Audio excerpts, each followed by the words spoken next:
Hey, everybody, happy Valentine's Day. Woo! I'm going to do that again. Happy Valentine's Day. You are live on Shally's Alley. It's Friday, February 14th. Yeah, some people say it's a made-up holiday, but you know what? There's actually history to it. There is some history, so it's legit. It may not be a big holiday. However, it's a really good opportunity to tell somebody that you love them and go out and have a nice date. I'm going to go out to a really nice Greek restaurant with my wife. We have 2 kids and they're teenagers, and so it's kind of hard for us to get a night out. But one of them is in Maine skiing and the other one has a date of their own. So we get, the house to ourselves, which means, of course, what are we going to do? Leave the house, right? But anyways, happy Valentine's Day to everybody out there. Remember to tell somebody that you love them. And hat tip to one of our guests, Christine, who said, you should put a little note up that says Happy Valentine's Day. So if it weren't for you, I would not have thought of that. I would have probably just mentioned it, but I wouldn't have the image and all that. So fun stuff. Okay, well, who are these people on your screen? Well, my guests today are from an organization called Rogue Hire. That is not, however, why I invited them. I invited Ryan because we met a couple times. Actually, Christine and I also met, and we were just chatting about, stuff. Ryan's expertise is in the attraction side, marketing, and Christine's expertise is in the acquisition side, sourcing. And we were just talking about healthcare, and Rogue Hire specializes in teaching recruiters how to do healthcare sourcing and recruiting, founded by founded by Dave Zari. I believe he's the founder, right? Yep. Dave and I go way back to, God, I don't even know how long. And so long story there. So that's how I ended up chatting with Ryan, and one thing led to another. And we're like, you know what? This is worth talking about on Shally's Alley. So here we are. Healthcare recruiting. First of all, say hi, Ryan, Christine. Hi, everybody. Hello. I love it. It's a dream to be here. Bucket list. Absolutely. Bucket list item. Awesome. Me too. Oh, look, we got Happy Valentine's Day from a user too. Yay. Oh, we got hearts from another one. Nice. Thanks, Haley. All right. So tell me, just kind of maybe I want to start a little hard here, but that's okay. Everybody in recruiting says, "Oh, my jobs are different, my roles are different, my positions are harder." Everybody always, keeps like, "Oh, mine are harder than yours," whatever. Okay, every job, every rec has its own challenges. Some recs take longer to fill than others, but in healthcare, I seem to hear a lot about we're really, really, really different. What exactly is so different about healthcare? Is it really, really different? Well, I've been a full life cycle recruiter. I've been a sourcer. I've been in leadership. So I feel like I've done the roles, and I've been in a lot of different industries: healthcare, biotech, insurance, and then just some other generic stuff when I was doing like commission only. Headhunting. Headhunting back in the day. See, I forgot it's okay. the name We can already. say headhunting here. Headhunting. Yeah. I don't know if I'm going to make some people mad, but I think all jobs are hired. I think I know that's what I'm saying. All jobs are hired, but you hear a lot about in this industry. You hear a lot about like, oh well, it's a lot more challenging because they're not on their computers. Whatever, you can't use LinkedIn. Blah blah blah blah. That's a good point. You got to use your social media a lot more, right? For sure. I would say the same thing for pretty much every other job. Well, so but I feel like it's almost even easier, I think, because we at healthcare, almost everybody needs a license or a certification, and those can be found online, right? So it Yes, I makes know it, that. Very good point. Yeah. you can identify people a little easier. Again, all jobs are hard, but it's the process, I think, that is the same. So whether I'm looking for a physician or a nurse or a Okay. software developer or whatever, it's kind of like the same process. I do my pre-search, right? I plan my messaging, I plan my keywords, I do my search, I do my engagement, boom, right? So the process, I think, is the same too. I mean, A lot of that sounds a lot the same, but the engagement, let me ask you this, because Ryan, yeah. that's probably where I get the most, I'm as a consultant, I go out and I help. You're out there teaching people how to do this. I actually go out there and help build teams and build organizations from a strategic level. And a lot of times when I'm working with these teams, the recruiters and the sourcers will say things like, well, the response rates are really low. And so, everything else you talked about, the pre-search, the campaign, all that makes sense.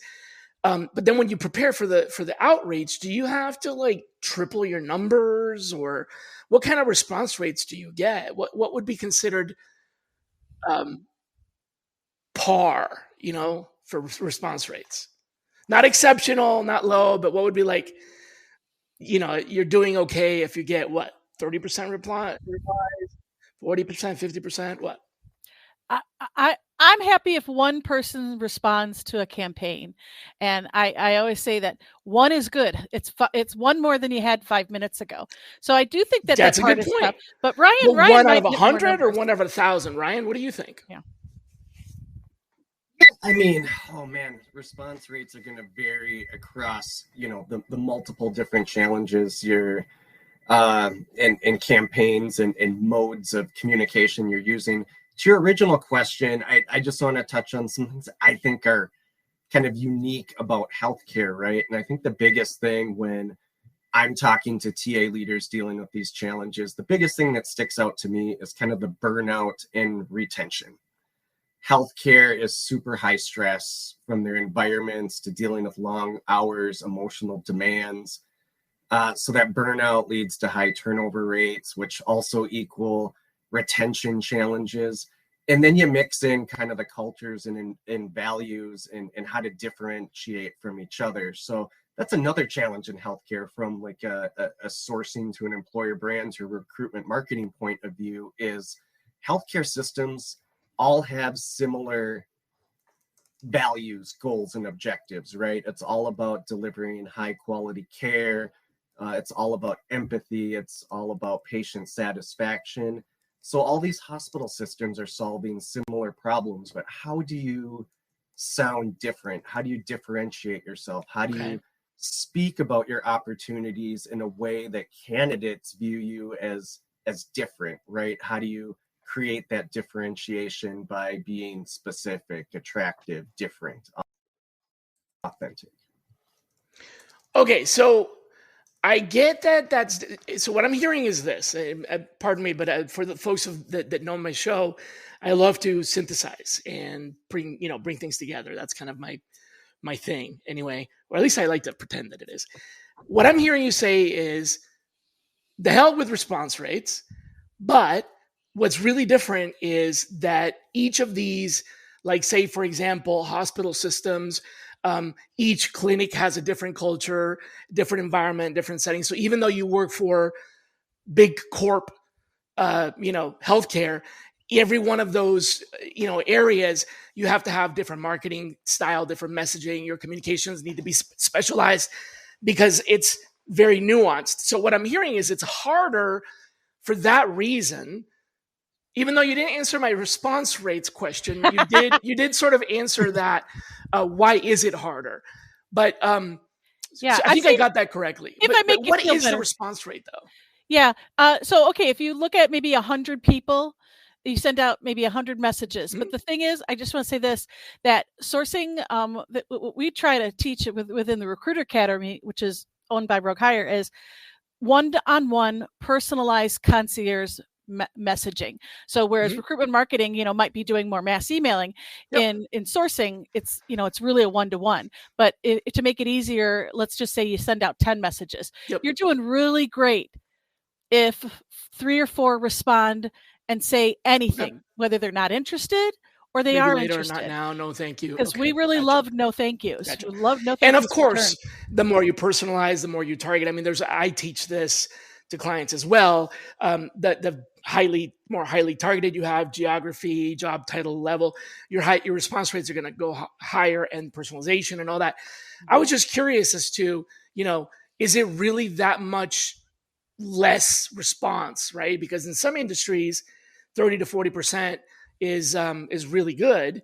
And in some industries, it's not really good. So it sounds like the difficulty really is in the nuance of communicating the culture and this organization's unique environment. And that's not the big, with corporations like a Google, you have a company culture, but with, what you guys are working with in your industry, each hospital, even though they're all part of like Baptist healthcare, each one has its own culture, its own specializations, its own reasons why someone might want to go there, if it's a magnet or if it's research or whatever. So, yeah. Okay.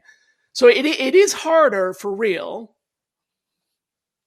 And, Brian, you got a heads up on the dog. Making the cameo.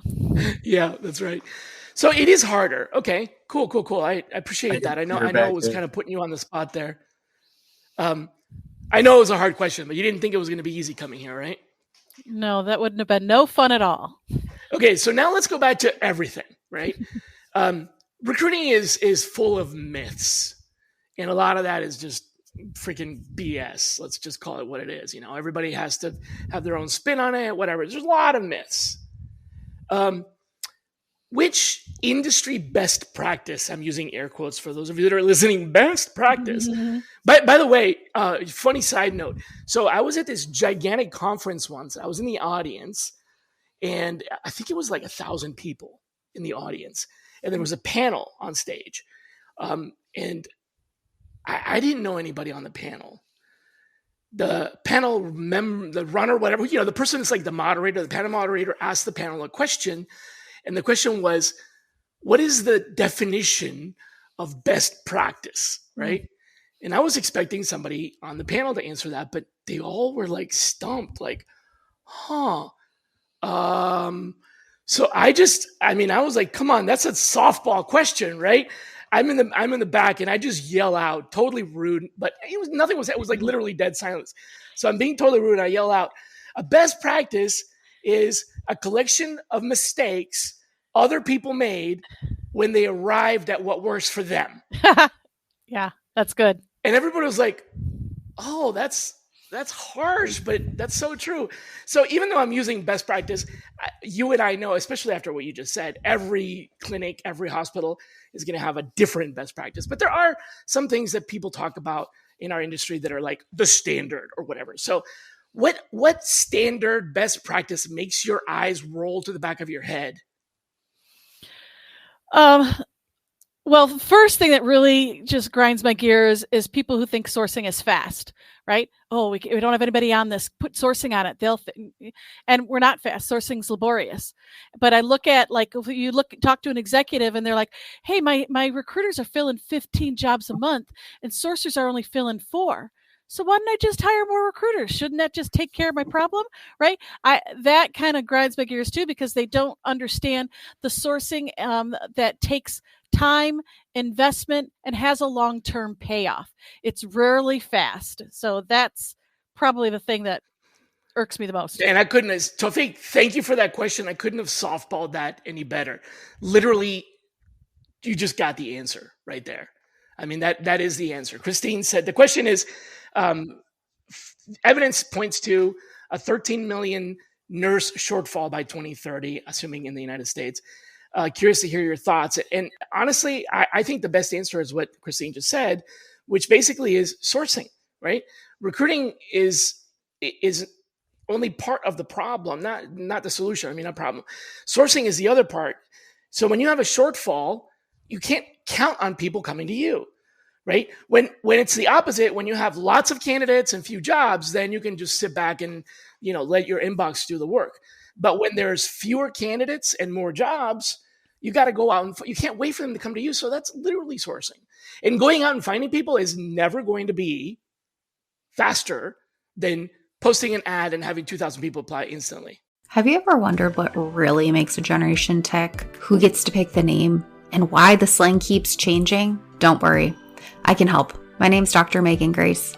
On hashtag Gen Z, I share the voices and experiences of Generation Z, how they're different from other generations, what moves them, and why they do what they do. In each episode, we go beyond the buzzwords and the stereotypes to dive into real conversations and the insights that matter to making intergenerational collaboration a reality. You can catch hashtag Gen Z on the Work to Find podcast network and wherever you listen to podcasts. Have you ever been to a webinar where the topic was great, but there wasn't enough time to ask questions or have a dialogue to learn more? Well, welcome to HR and Payroll 2.0, the podcast where those post-webinar questions become episodes. We feature HR practitioners, leaders, and founders of HR, payroll, and workplace innovation and transformation, sharing their insights and lessons learned from the trenches. We dig in to share the knowledge and tips that can help modern HR and payroll leaders navigate the challenges and opportunities ahead. So join us. Yep. That's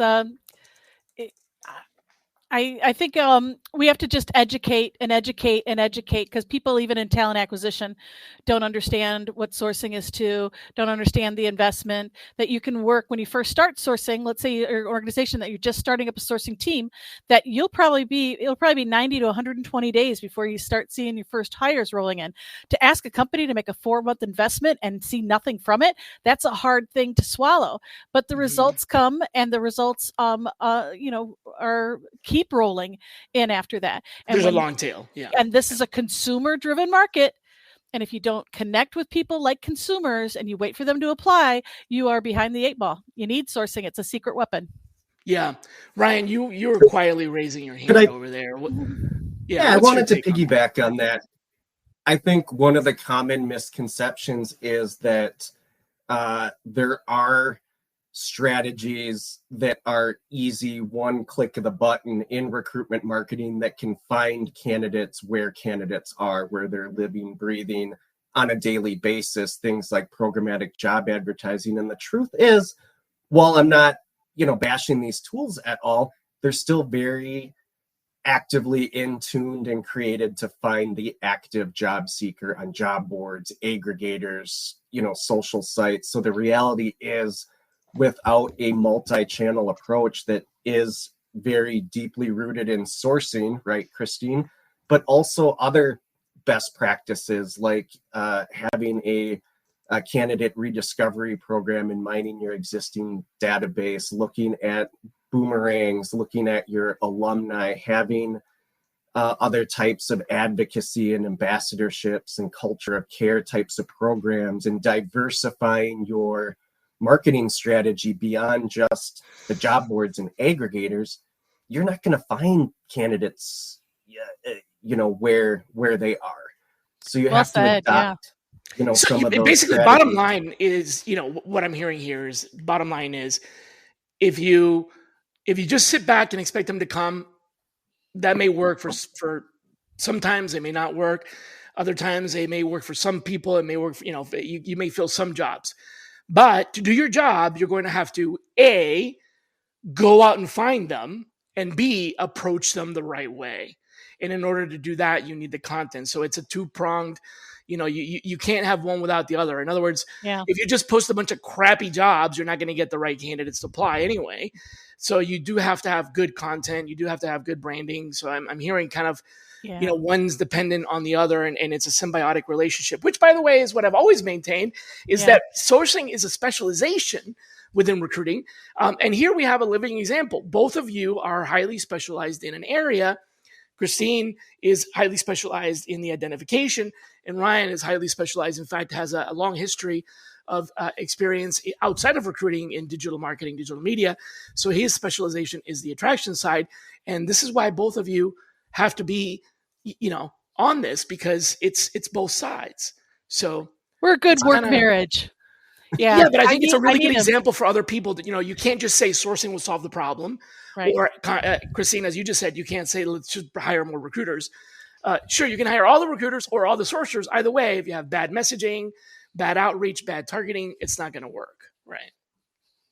So I think that's a solid answer. Thank you for that. For me, it's not saying that programmatic job advertising or Indeed is a necessary evil. We're just coaching to not be over reliant, right, and have a diversified portfolio that includes one of the tools in your toolkit, but it better be a sharp tool. And lean into those unique things that are more consumer-driven approaches that we learn from, right? I know, Christine, you're coaching sourcing teams how to leverage tools like Reddit and Quora and industry associations and these other kind of hidden gem resources and communities where to find talent where they're at. Ryan, I want you to answer the question too, because so we heard Christine's answer, but what is in your eyes the best practice that makes your eyes roll back the hardest in your side, in the attraction side? So one thing everybody does. I think I touched on it a little bit. It's, for me, again, it's kind of that over-specific tools, in addition to maybe putting too much of your eggs in one basket. Maybe you're over-investing in LinkedIn. Maybe you're over-investing in Indeed. Diversify your portfolio. And you're putting all your eggs in that basket. Got it. Okay. Right. And lean into some of the emerging technologies, especially that are driven by AI. So think of your AI sourcing tools. Think of drop a name. What is that emerging technology? Referral automation. On the AI sourcing side, there's a lot that we lean into. I think. I like that referral automation. Tell me more about referral automation. Referral automation. That's leveraging tools that can sync directly with your existing database. So think of your ATS, think of your CRM, and resurface those best fit candidates by using ranking, scoring algorithms right into your sourcing. So while you're sourcing outbound, you also get delivered candidates that have previously applied. I think the benchmark from our last year's study of how long a candidate has typically sat in your database is something astronomical, like 492 days since the time they originally created a profile. That's nothing. Right? But the story is, as part of your strategy, you should have processes and strategies in place to resurface that hidden talent and have practices in place to continually find your own data, basically. Find the candidates that you already have, basically. Yeah. The nurturement, the re-engagement, keeping that relationship, I think is huge. Yeah, I'm glad we clarified that, because I was thinking you were talking about employee referrals. So that's another employee referrals too is also huge. Automation for employee referrals. Yeah, I was wondering if that's where you were going to go. But yeah, I'm glad you clarified that. Recruiting tech vendors, we talked about this in the last meeting. And since you guys are out there what's cool about talking to people like you on the show is that, sometimes my guests are leaders that have been working inside of a corporation. And for the last 3, 4, 5 years, their focus is how to hire for this company. But you guys have this broader experience where you like how to hire for, sure, it's healthcare, but it's like multiple companies. So I'm sure you get to see a lot of what vendors promise. But I want to get real. What is one of those vendor promises? You don't have to drop a name, so I don't want to offend anybody. But what are one of those promises that vendors make that is like literally overhyped, overpriced, and downright just useless that you've encountered? You're like, come on, you're selling me that still? It doesn't deliver, right? So and again, I don't mean a company or a brand. I mean, what is one of the promises that they make that just always just falls short? Ryan is the expert on the vendors, but I do have one that I'll squeeze in here. I'm waiting for the day where CRM vendors understand that sourcers use it. the system, not just recruitment marketers, and that I care about open rates and click rates, but could I please just have a candidate reach out, sourcer submit, that kind of thing. That's what I can't stand. That is so awesome. That is Yeah. like spot on. Oh my, if I had $1 for every CRM that has been focused on marketing, no offense, Ryan, but like we get it. We get it. It's all about I get it. But where's the sourcing side? These CRMs never get that. I've always had to like hack my way through. I feel like an explorer hacking my way through the thick forest in the CRM system to try to figure out how to make it work for sourcing. Because it's not, you don't just send out 10,000 emails, folks. Right. Oh my God, that is so freaking hilarious. Thank you for that. All right. So, I mean, best answer ever. I think we could probably just end here.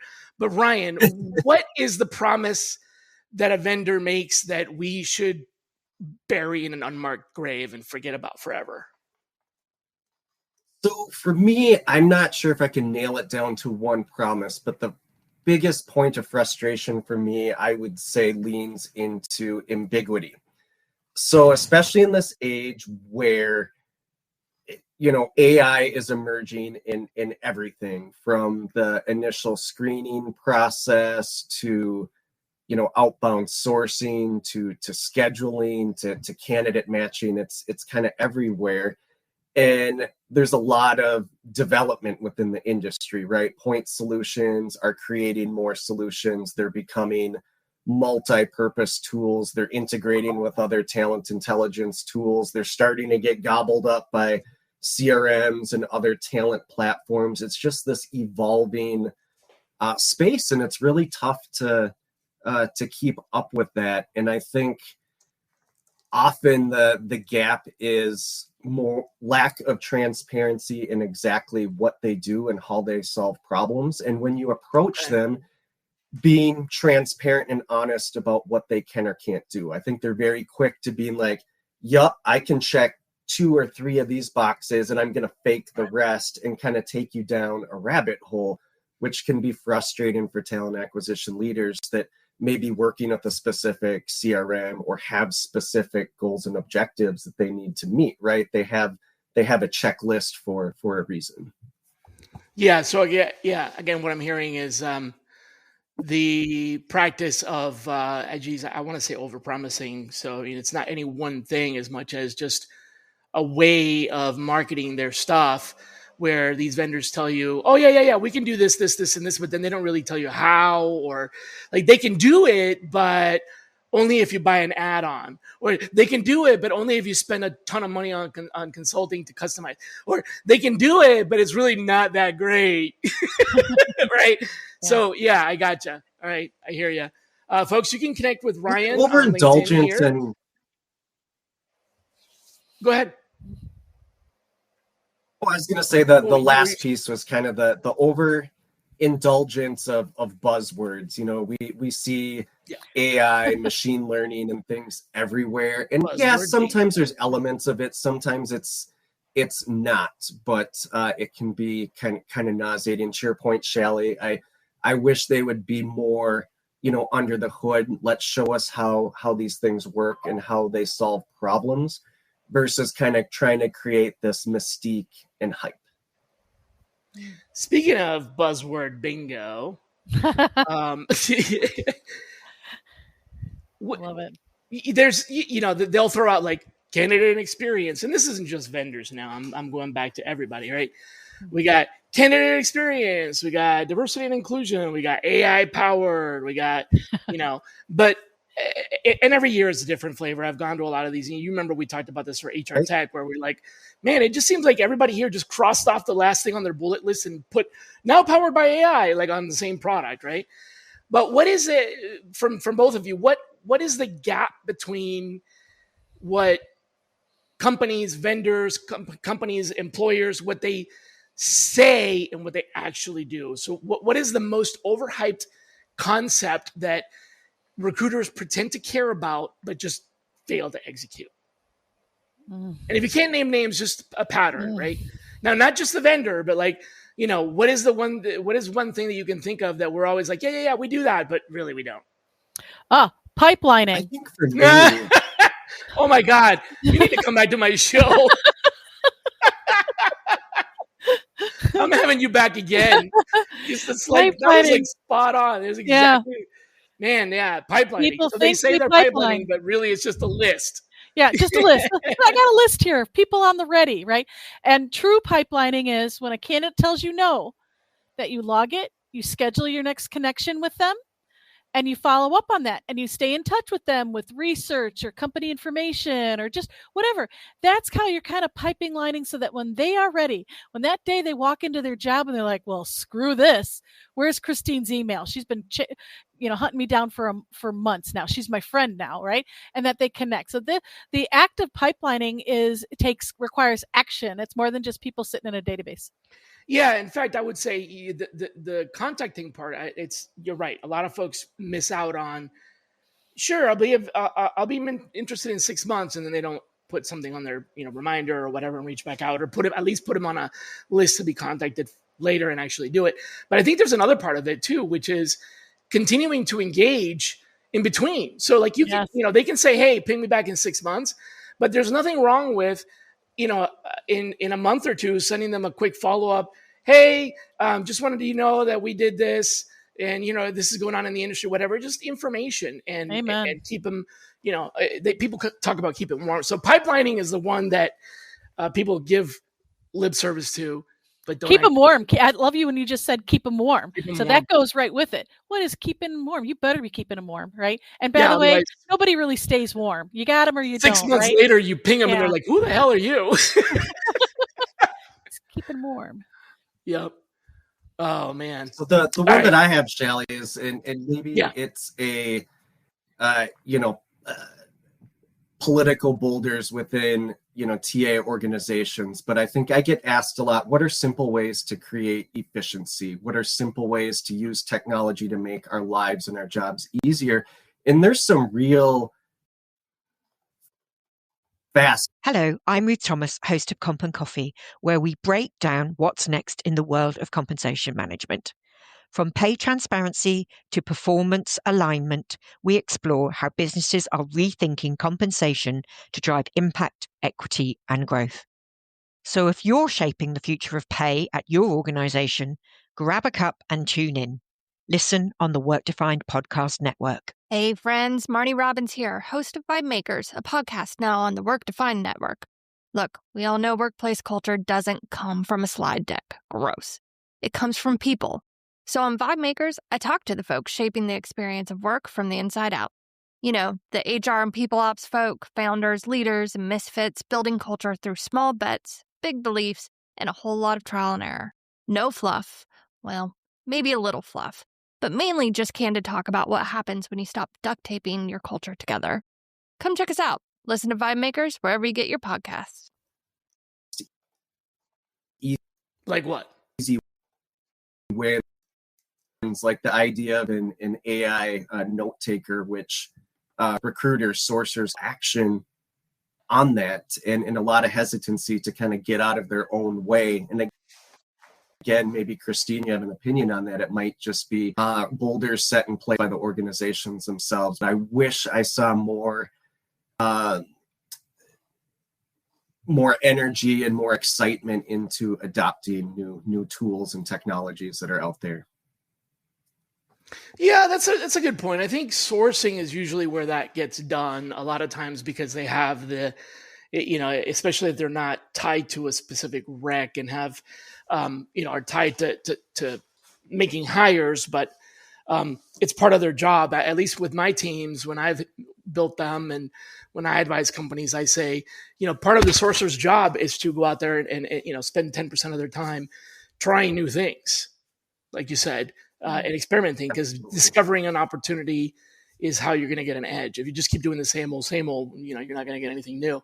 But I do want to comment on the note taking. You mentioned note taking apps, and I know there are a lot of options out there for note taking apps. However, it's coming from privacy and compliance and other issues that I've had to deal with regarding note-taking apps. They aren't safe yet. There's a way to make them safe, but they really aren't. There's too many opportunities for something that is on the record to be used the wrong way to the detriment of either party or both parties. So it's similar to recording calls, right? There are places where you can have single party recording. In other words, I can just record the call and not tell you. And there are other states and regulations where that's not allowed. But either way, whether it's legal or not legal, the moment that you have that recording, it now becomes something that could be used as evidence. Discoverable. Yeah. And there's discovery. So and sometimes, people say things by mistake. And I'm talking about like an interviewer leaking some kind of, secret formula accidentally. Now, if nobody wrote it down, then that's okay. So I heard it and I can forget it, but it's written down and it goes in a database somewhere, or there's just too many errors. So I think there's a very real reason why people hesitate with note-taking apps. Not just the legality of it. In some states, it would actually be straight up illegal unless you literally disclose that. But even where it's legal, there's some legal entanglements. However, there's other, and there's an ethical way to do it, right? There's other technology out there, though, that I agree with you it's like we're able to use it, but why are we not using it?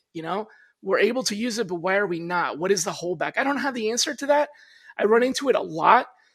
I'll just give you an example. Calendaring. Okay, you would think a very basic system. It's been, Outlook and the whole office environment has had the ability to delegate calendars and have other people help you with calendars since long before AI. But now with AI, and I'm using air quotes again, because it's really not intelligent. It's literally just a taskmaster. It's so much easier. You don't even need a fully dedicated person to do your calendaring. It's so much easier to share a link and even to have a bot. A lot of these chat bots have the ability to find time on your calendar based on rules and stuff like that.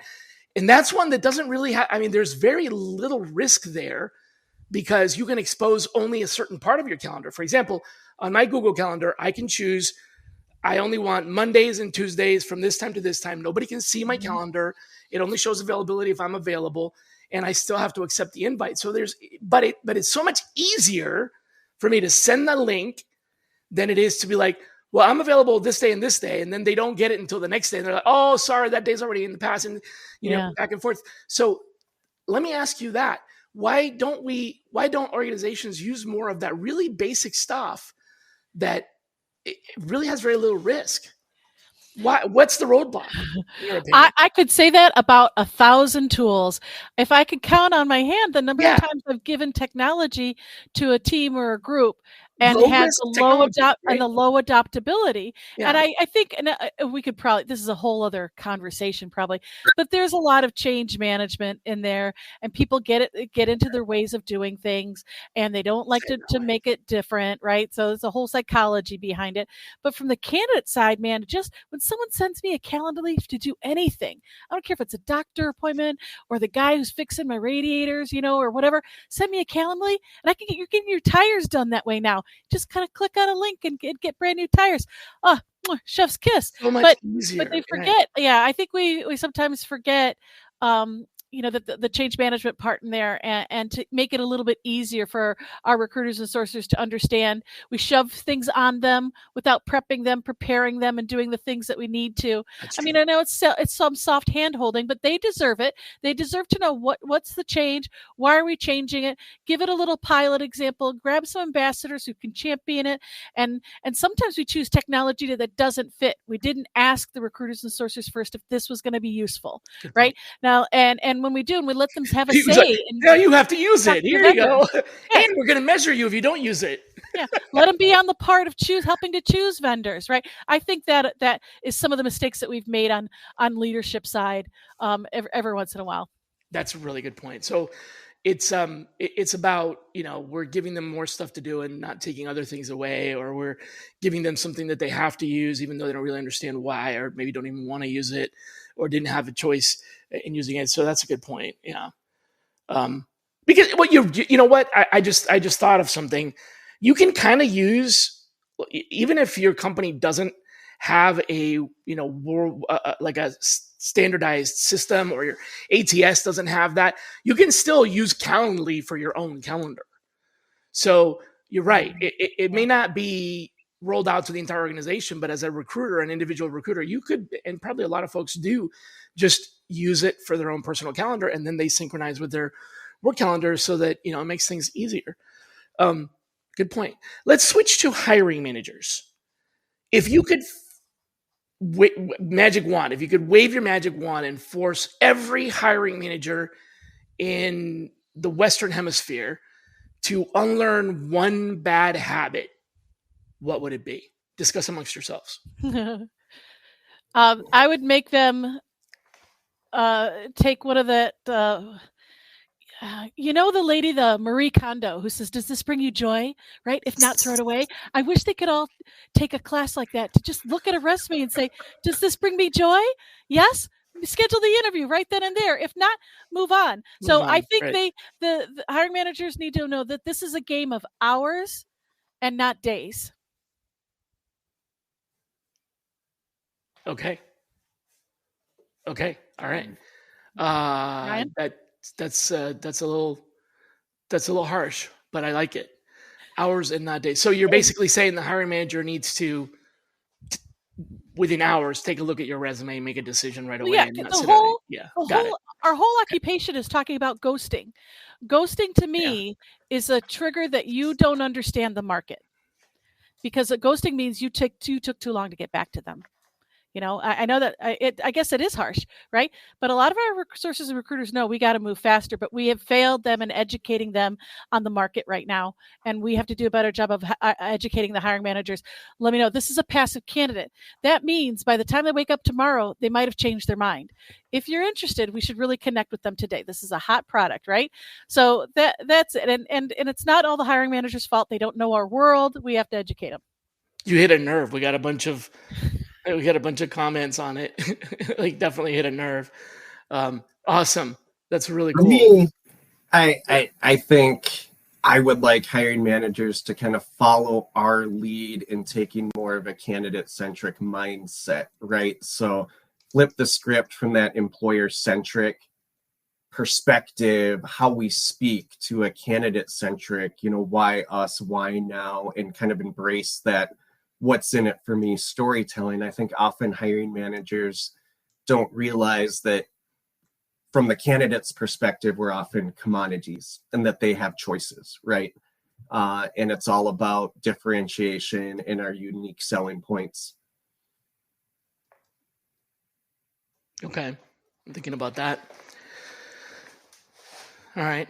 One thing I like to, I don't know if this is something that is commonplace or not. I always tell customers to do this, but it's to get something from, it's piggybacking off your point there, get something from the hiring manager about the hiring manager. In other words, we're always used to talking about the company, the brand, the employment brand, the EVP, whether you do it or not, it's definitely talked about.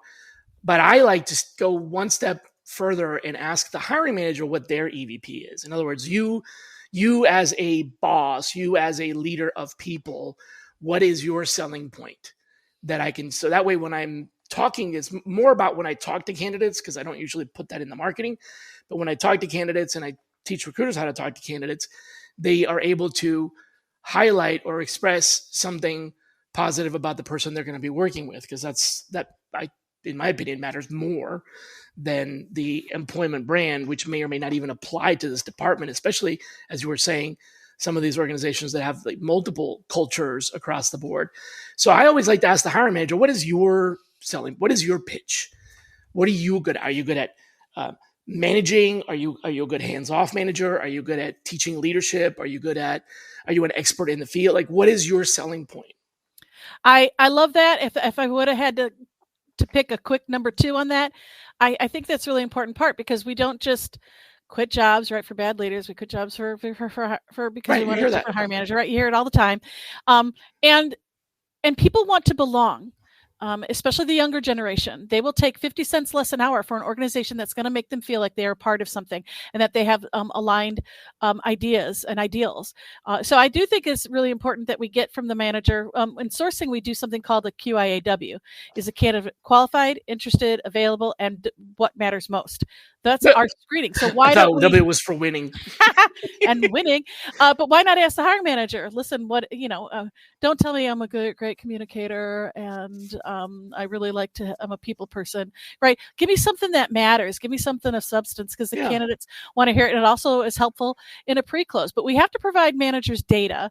One of the things Rogue Hire does is provide a whole lot of data to our clients so we can show them, maybe from the time we start talking to a candidate passively till they apply, right? Or till they're submitted, all this time that it takes. And if they can start seeing some data here on the effort that it's taking, then we can start have the understanding on their side. Okay, based upon who's available, there's only 17 of these candidates in the marketplace. I'm going to try to talk to all 17, but if all 17 decline me, what's our round 2? What are we going to try next? And getting those pieces of information to help people in healthcare, it's always a lateral move.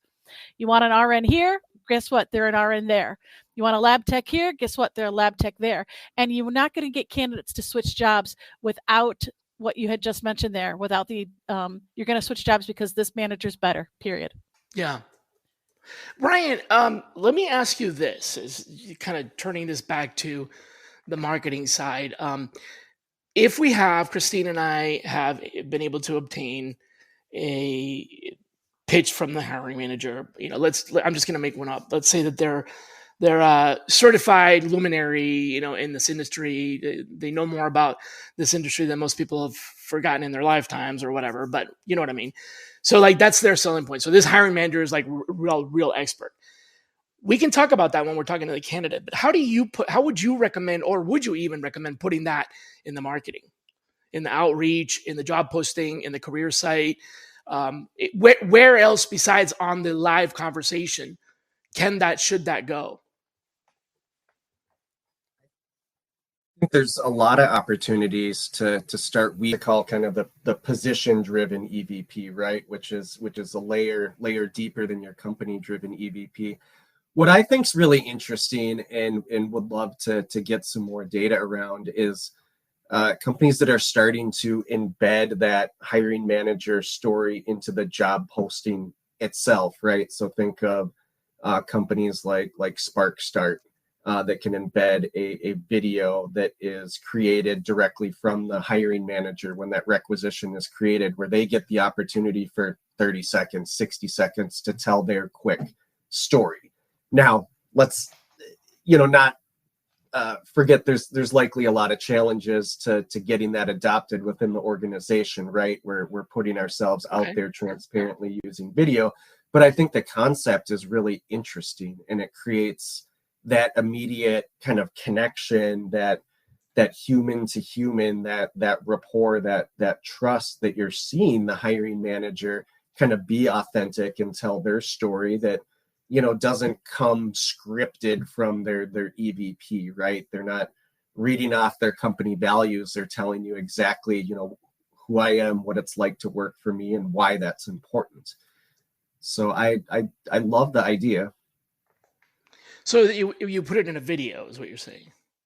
That's one. That's one like way. A quote from this. Okay. Within the job posting itself, you can create a why us, why now, or what's in it for me section.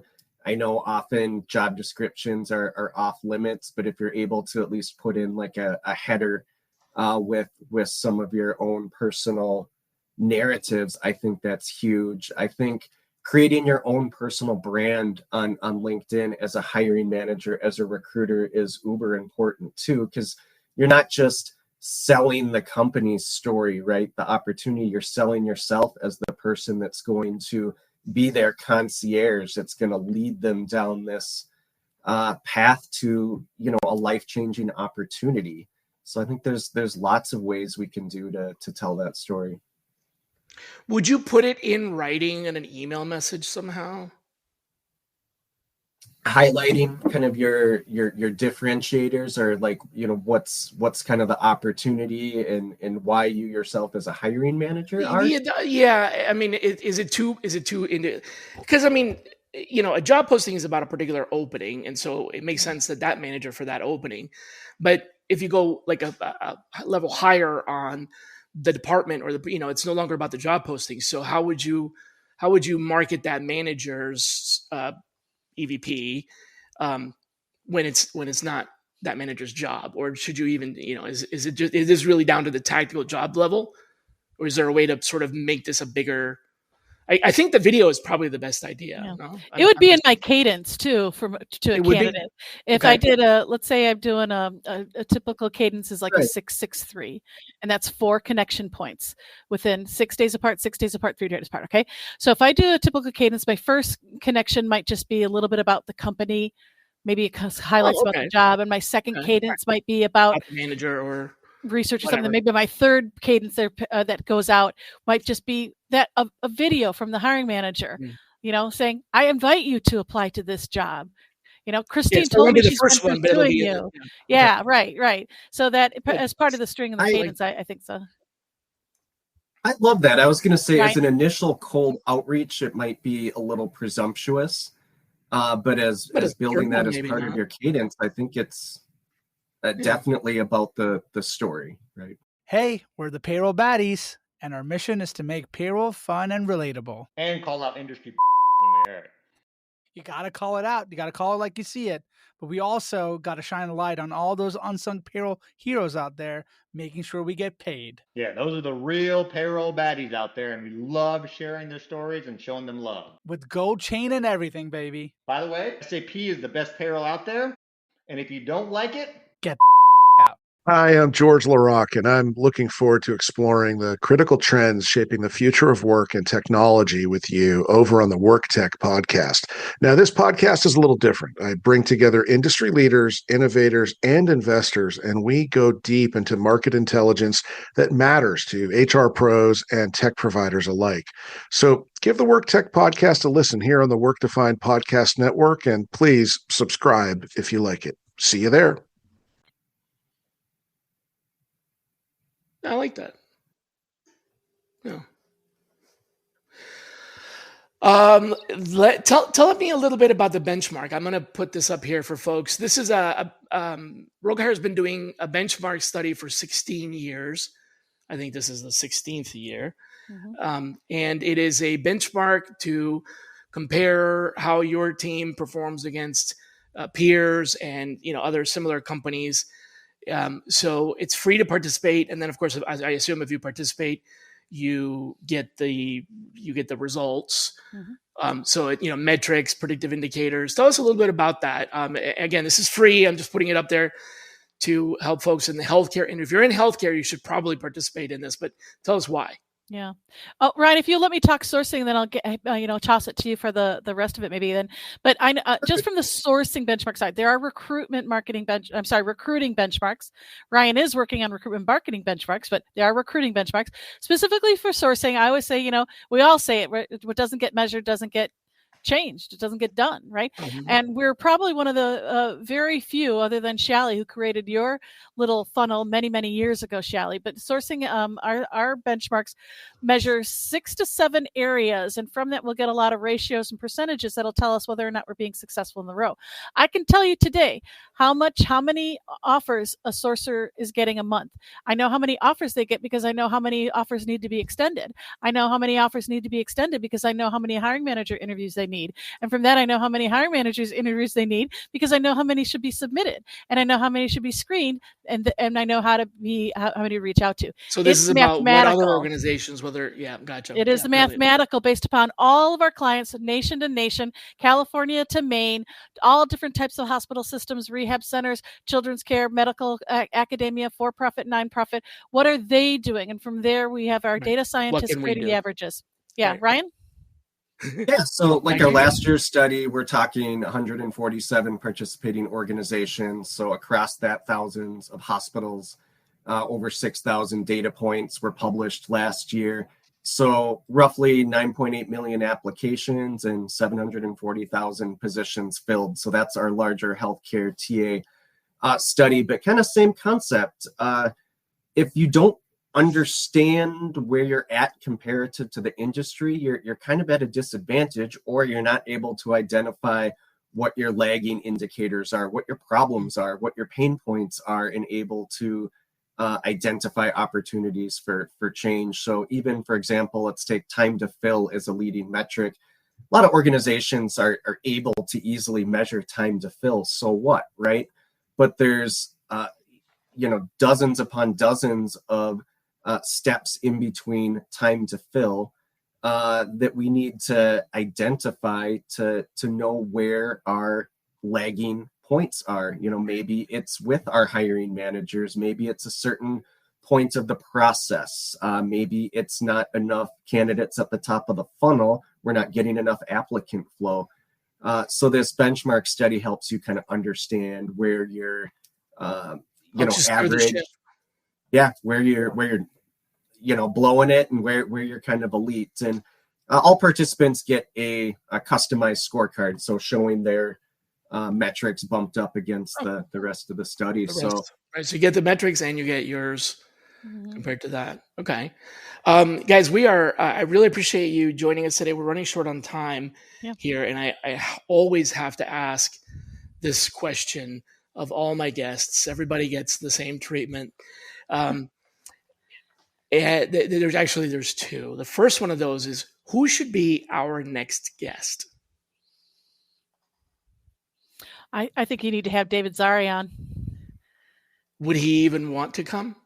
We'd have to pay him in I don't know. He doesn't eat cookies. Puppies. Puppies. Yeah, I don't even know if he likes puppies. Yeah, something you have to pay him in self-help books. He loves reading. So if we pay him in books, give him a Barnes and Noble gift card. But David, as our founder, really sets the tone for everything that we believe in Rogue Hire. And he's brilliant, and he's just fun to listen to. Hey, I know the guy, so you're pushing against the open door here. So yeah, awesome. All right. Bend his ear and let him know that an invitation will be coming forth. Awesome. So you don't have to each give me a person, but Ryan, if you have another person you want to add. Yeah, I'll add one, because we kind of scratched the surface on this and then moved on. But talking about employee referral automation, I believe he's actually live with us today, but I'll nominate Tawfiq Abu Kajil, CEO of Echo, the referral automation solution. He's got fantastic benchmarks. Yeah, he actually did comment a few times here in the chat, so I know exactly how to find him. Awesome. Thank you for that. All right, and our closing question is, and you guys can put your heads together and answer this one jointly, unless you want to have two separate answers. I like to end with kind of a tough question. If recruiting were a video game, what's the cheat code that people don't know but should use? I defer to Ryan. I'm sorry, I don't play video games. A cheat code is like, the one thing that lets you kind of, it's like it ensures that you can win the game because it gives you all the superpowers in the game, so data is the final boss. Data is okay. There you go. I know that. Ryan? Data is the boss. Awesome. For me, I think there's lots of principles out there, but management by daily improvement. Oh, okay. I'm going to say is one, kind of leaning into the Kaizen idea of getting 1% better each day. Okay. All right. So, 1%. Hold on a second. Wait, whoa, back up. There's how many work days in a year? 260 or something like that?